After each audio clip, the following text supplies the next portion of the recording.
Hey everyone, welcome back to Poplar Preparedness. As many of you know, I am a tax accountant by trade, and I'm still an enrolled agent, but I want to walk you through kind of a lot of the tax implications for the United States for preparedness and prepping. If you're outside the United States, you're welcome to watch along, but unfortunately this is going to be more targeted towards the Americans here. There are a lot of tax implications of what you're doing, and if you're anything like me, you want to pay as little money as you possibly can legally to the IRS. So let's walk through some of the options that you have in order to save some significant money. Some of these things you can still do this year. Some of the things you can still purchase this year. Some of the things you can do all the way through April tax day, right? But let's jump into those kind of things that you can do. First thing that you can do is if you're considering putting a solar roof on or buying solar panels for solar installation, you can get up to 30% cash back for an installation of solar panels.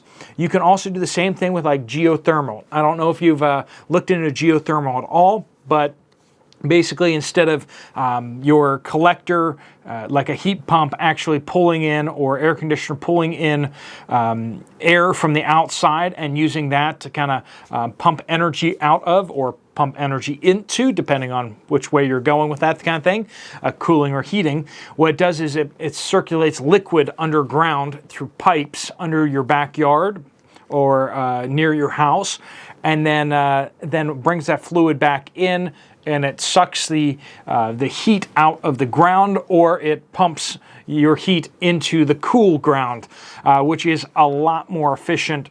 Geothermal coupled with solar can really heat your home really effectively, and that's a great way to go. You can get 30% tax rebate off of that kind of stuff. There are still tax credits for a lot of EV cars out there.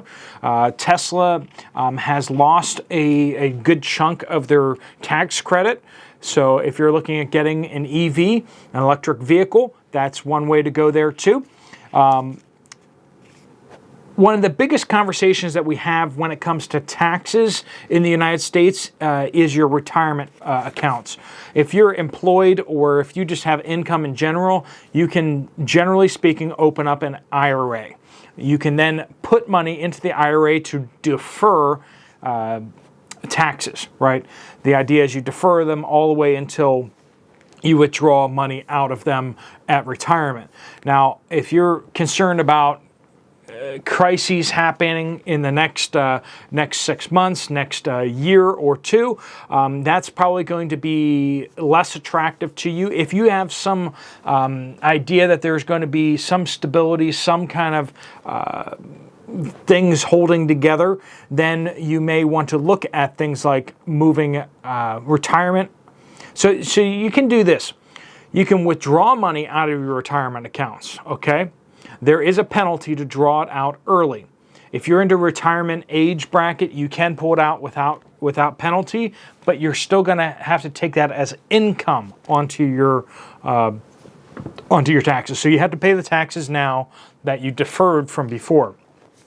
So withdrawals can really change your tax brackets. Also, if you're pulling out your money early, you get the tax penalties there. Transfers. You can transfer your IRA or your 401k into a self-directed IRA, right? You can buy stocks and bonds, like if you do like a Ameritrade account or an E-Trade account or something like that. Is E-Trade even around anymore? So you pull your money out of a 401k where you may only have like 10 options of ETFs to kind of choose from, or if it's like in Vanguard or whoever it's with, and they charge really high commissions on that too. So you want to get it out of the 401k and transfer it over to an IRA that's self-directed. I do recommend that. I think that physical gold and physical silver vaulted is the best IRA that you can have. Now, a lot of people keep saying, well, it's better to have it in your hands. And well, yeah, but then you have to pay taxes on it. So if you need to have more in your hands right now and you're willing to pay the tax penalties, then get it pulled out of those retirement accounts and be prepared to pay those taxes. Or if you don't think things will be around by April 15th, then you can make choices on that, can't you? But pulling the money out and buying physical assets, food, but please, please, please, be prepared not only for things to fall apart, but be prepared for things to not fall apart. Okay, we do recommend that there be balance in your preparedness. Now, some people are like, don't worry about it, just pull all your money out because everything's going to blow up next week. They've been saying that for many years. The Y2K thing, things didn't blow up. Now, am I flabbergasted that things have held together this long? Yes.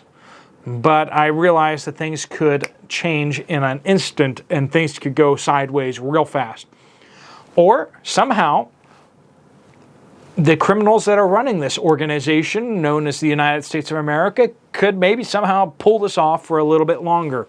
And as they do, you're still going to need to eat, and you're still going to need to pay your bills and like your mortgage or your rent or your electricity, and you're going to need to pay all that stuff, and you need to have money to do that. What if you lose your job and the grid stays up? That's a really important question. Now, physical silver and physical gold in your home is going to provide a lot of security that way. Food storage in your home is going to provide security. Energy capacity to be off-grid is going to protect you from that somewhat.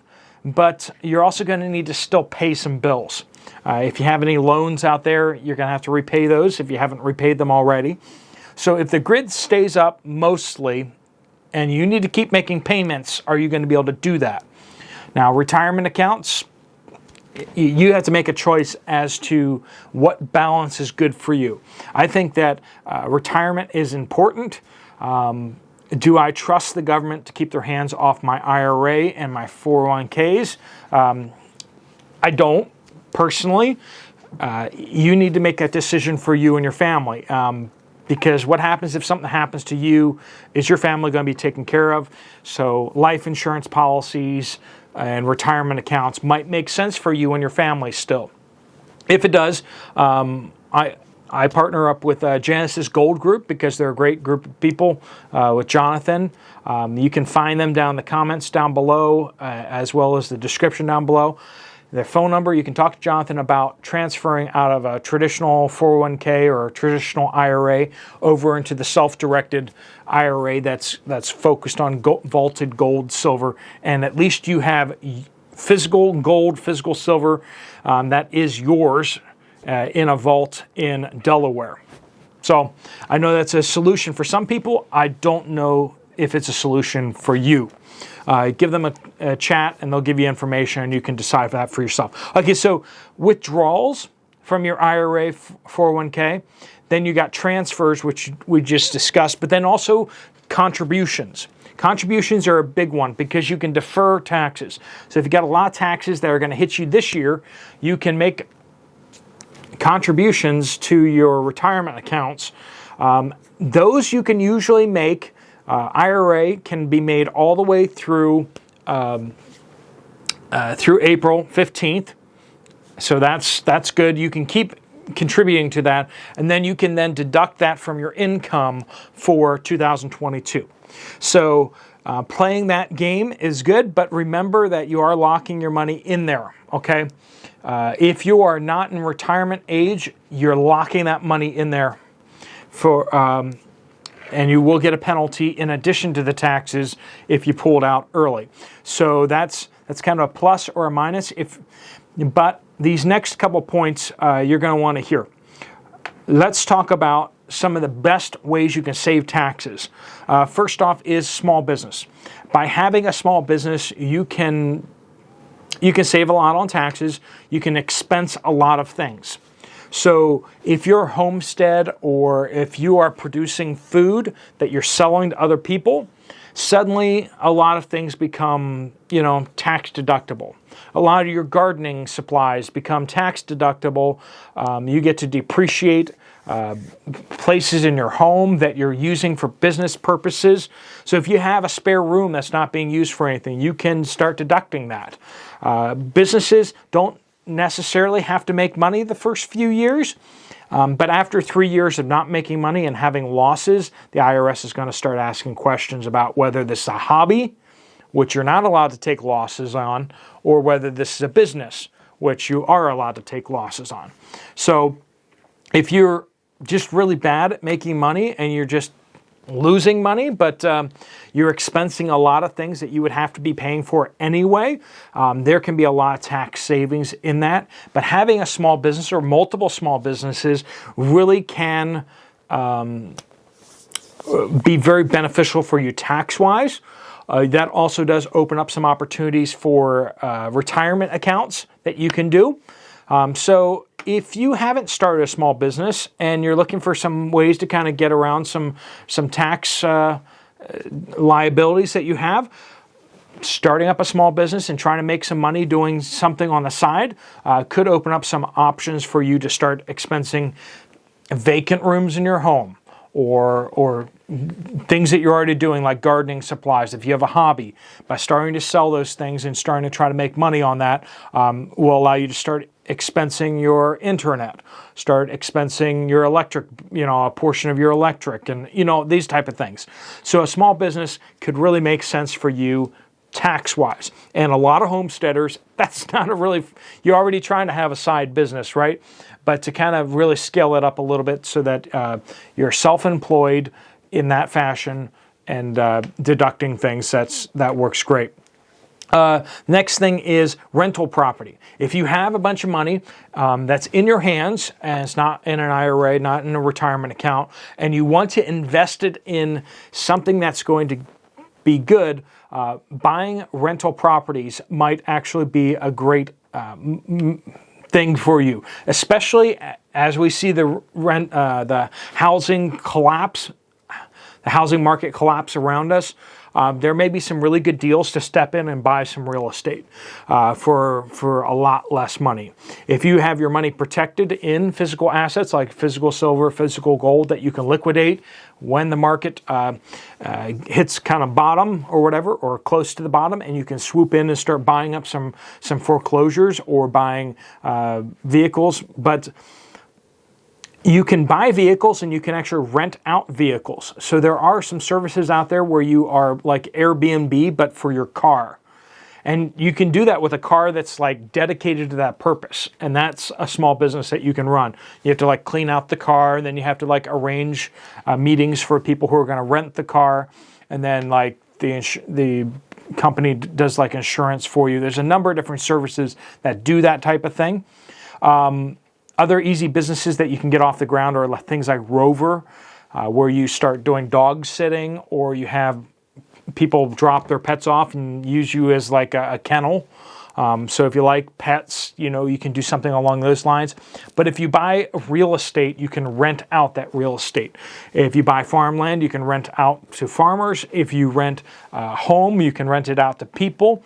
And there are a lot of tax deductions, a lot of tax savings that way. And you have a physical asset, a building and a house or land that you are using. So if it's forested land, you can rent it out for hunting, but usually that doesn't make you very much money. But it does allow you to deduct some things on your taxes too. You get to start depreciating the land if you're just using it for renting it out. So a lot of things there to think about. Hopefully that's been enough to spark some ideas or get you into some Google searches or things that you want to talk to your tax accountant about. I don't take on any clients if that's what you're thinking, though. I'm not promoting myself as your tax professional, but hopefully this has been getting you thinking about different things, particularly Genesis Gold Group. If you make that transition, that might really protect some of you guys from significant market declines in your portfolios of retirement accounts and such. It will keep you ahead of inflation too, which is my thoughts on that. None of this is, none of this is financial advice.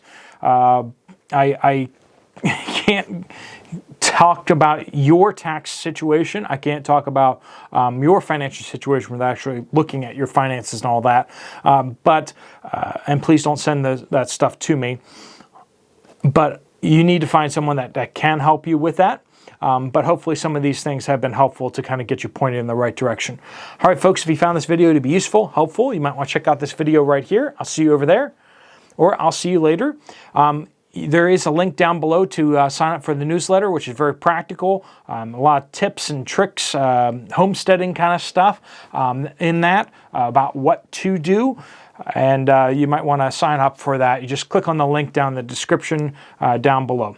All right, folks, thanks so much for watching. I'll see you later. Steve Poplar out.